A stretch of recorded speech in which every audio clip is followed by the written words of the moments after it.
Start. भाइयों, भूगोल, पर्वत और समुद्र ने भारत के स्वरूप का निर्माण किया है। कोई मानव संस्था इसके आकार को बदल नहीं सकती और न ही उसके अंतिम लक्ष्य में बाधक बन सकती है। आर्थिक परिस्थितियों और अंतर्राष्ट्रीय मामलों की लगातार मांगों के कारण भारत की एकता और भी आवश्यक हो गई है। भारत के जिस चित्र को हमने अपने दिलों में संजोया है, वह सदा हमारे दिलों और दिमाग में रहेगा।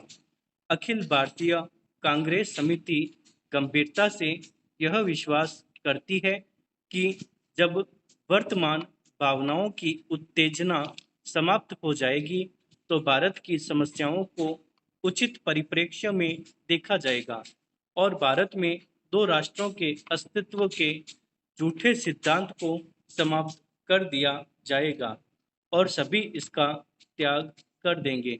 सामान्यतः राष्ट्रीयता जातीय, भाषाई अथवा भौगोलिक तत्वों पर आधारित होती है, परंतु इस्लाम का अलग अस्तित्व है जो अन्य धार्मिक वर्गों से मिश्रित नहीं होता। 55 वर्ष की स्वतंत्र धर्मनिरपेक्ष राष्ट्रीयता के बाद आज भी कई जिम्मेदार मुस्लिम नेता दावा करते हैं कि मुसलमान अलग राष्ट्र है। एक जिम्मेदार दल द्वारा इतने अधिक करुणाजनक और आत्मभ्रामक प्रस्ताव की कल्पना भी नहीं की जा सकती, जितना कि अखिल भारतीय कांग्रेस समिति ने 15 जून 1947 को पास किया था। सभी नेता थक चुके थे और बूढ़े हो रहे थे। आदर्शवाद की जिस ज्वाला ने उन्हें 26 वर्ष पूर्व प्रेरित किया था, उसका जोश ठंडा होने लगा था। कांग्रेस का विकास सदा ही बदलते नेतृत्व के माध्यम से हुआ था, परंतु पिछले 25 वर्षों में वही नेता कांग्रेस की सत्ता संभाले हुए थे। उनके व्यक्तित्व और उनके त्याग ने उनको जो ख्याति प्रदान की थी, उनको जो बल प्रदान किया था, उसको कोई युवा नेता चुनौती देने का साहस नहीं कर सकता था।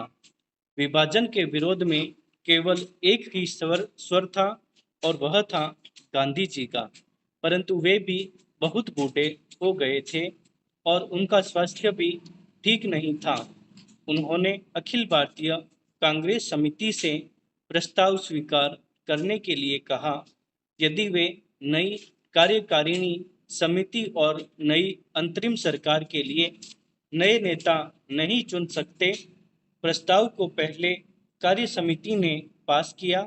गांधी जी से विशेष रूप से प्रार्थना की गई थी कि वे उपस्थित हों और सभा को संबोधित भी करें। लेखक अखिल भारतीय कांग्रेस समिति की बैठक में उपस्थित था। गांधी जी का भाषण स्पष्ट रूप से उनके दुख का द्योतक था। उन्होंने कहा कि उनके विचार सर्वविदित हैं, फिर भी उन्होंने अखिल भारतीय कांग्रेस समिति को प्रस्ताव पास करने की सलाह दी। उन्होंने कहा कि अखिल भारतीय कांग्रेस समिति को इस मुद्दे इसे रद्द करने का अधिकार है, परंतु किसी ने इसका उत्तर नहीं दिया। उस समय ब्रिटेन भारत से चले जाने के लिए और अपनी साम्राज्यवादी धाक छोड़ने के लिए बहुत उत्सुक था। अब यह बोझ उनके लिए बहुत भारी हो गया था। एशिया के राजनीतिक पुनरुत्थान की उठती हुई लहर को नियंत्रित करना था।